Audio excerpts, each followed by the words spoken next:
Good morning, everybody. It's 9:30, so I'll go ahead and get started. My name is Jonathan Sweeney, and I'm a cyber analyst with WAPAC Labs and Red Sky Alliance.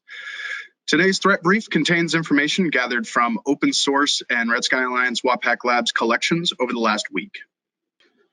For the agenda today, we're going to briefly discuss recent reporting on insider threats. For open source and social media, we will cover recent data breaches and malware attacks. Then we'll go over 7 days of trending, including the latest APT activities, botnet activity, cloud security, blacklists, and keylogger activity. WAPAC Labs has previously reported on malware threats across multiple industries, but today we'd like to go over the biggest threat that companies face today, which is an insider threat. Recently, Trend Micro disclosed that they had a security breach in which an employee who improperly accessed the personal data of thousands of its customers with quote-unquote clear criminal intent, then sold that data to malicious third-party tech support scammers earlier this year. Although it affected less than 1% of Trend Micro's customers, more than 68,000 clients were affected by this breach. Trend Micro became aware of this issue only when customers began receiving phone calls from the alleged third-party scammers. The data included customer names, email addresses, Trend Micro support ticket numbers, and in some instances, even phone numbers. Above, you can see some of the things to look out for when regarding insider threats, according to Gartner. According to IBM, 60% of cyber attacks are caused by insider threats, either knowingly or unknowingly. The Ponemon Institute claims that the average insider caused incident cost the company more than double that of an external threat. The trust gained in employees is exactly what hackers rely on to abuse their privileges and trigger security breaches. However, we will see in open source reporting, unintended misconfigurations can be just as damaging to a company if they cause accidental data disclosure. A few mitigations for insider threats include monitoring employee morale and suspicious employee activity, using a principle of least trust is a big one, so that users only have the access that they absolutely need. Routinely audit user activity for access to databases and sensitive information. Ensure users are using proper security protocols when accessing the company network, as well as network segmentation and many more other options. Taking a look at the top 5 botnets observed in our collections this week, we have similar data to last week, with a server sinkhole by Anubis Networks in the top spot. Conficker has moved up to the second spot, followed by ISR Stealer and LokiBot.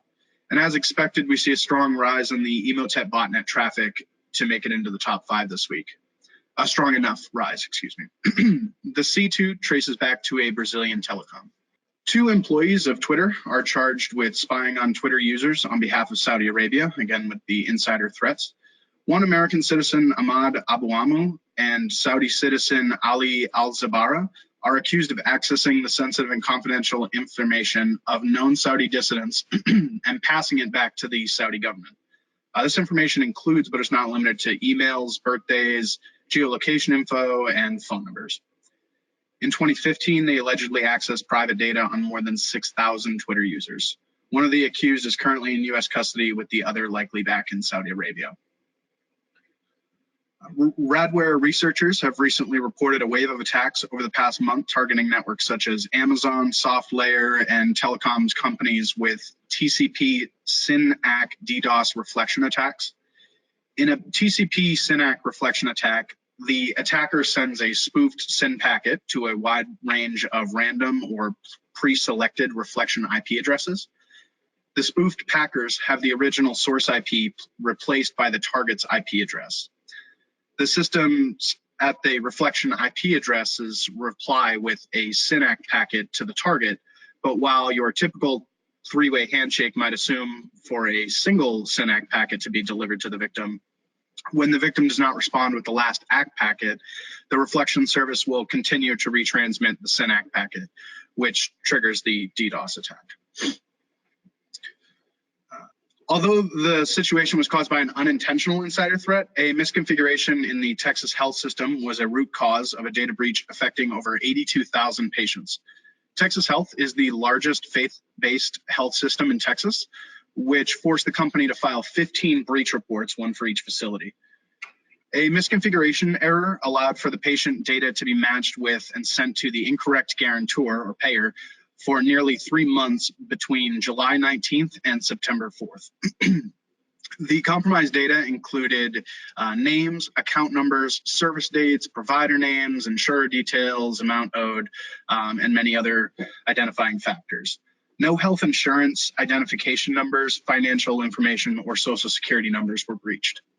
Last week, WAPAC Labs and Red Sky Alliance recorded approximately 2 million indicators. These collections included our threat recon, keylogger, malicious emails, and our sinkhole traffic. The numbers on this slide show the indicators in the respective collections. These indicators are available to paid Red Sky Alliance members weekly, as well as our blacklists, which come in CSV, FortiSIM, and Proofpoint formats. These are our APT and botnet indicators collected over the last week. We had 178 unique APT indicators in the past 7 days. This is down approximately 15 indicators from last week. You can use your two-factor authentication to log into CTAC to download the APT indicators discussed today. Please contact us on Slack or via email if you have any trouble or need any assistance. On the right, you can see our top sinkhole statistics sorted by malware. Topping the list again this week is SickyPot, and Maudi is in the 2nd spot. Also in the top 5 APTs this week are Tabsitang, Wekby, and NFlog. Botnet activity over the last 7 days remains fairly consistent with prior trending. These autonomous systems show the highest number of detected bots. 31 Jinrong Street is still the strong leader, followed by China Unicom, taking back the 2nd spot this week. The open source data regarding the top spot correlates closely with the data observed in our collections, except for the 2nd spot where the open source information shows Bharti Airtel of India still holding the 2nd spot. On the cloud security front this week, we are seeing botnet activities targeting the same cloud providers as usual. Amazon has taken back the highest risk cloud environment this week, followed by Microsoft and Peak 10. High risk environments also include Alibaba, GoDaddy, SharkTech, and Hurricane Electric. TierPoint and ONR are caution risk environments this week, and Rackspace is a lower risk environment this week. In WAPAC Labs malicious email collections, we can see a whack attack Trojan targeting digital power communications out of South Korea. That same malware is being spread on the Yukov network, which is a Spanish manufacturer of semi-trailers for trucking. We continue to see subject lines indicating invoices, quotes, and proposals to entice users to open them. One common tactic we see used in these malicious emails is using the RE colon. And that's to imply that the two parties have discussed the subject previously to further entice the victim to open the email. Our blacklists are published weekly. On the right-hand side, you can see some of our keylogger stats. Last week, we observed 729,257 new IP addresses participating in various botnets, 45,284 sinkhole connections from new unique IP addresses, and 7 unique email accounts compromised with keyloggers. Please go to redskyalliance.org to inquire for additional support, complete blacklists, red X-ray, and API access.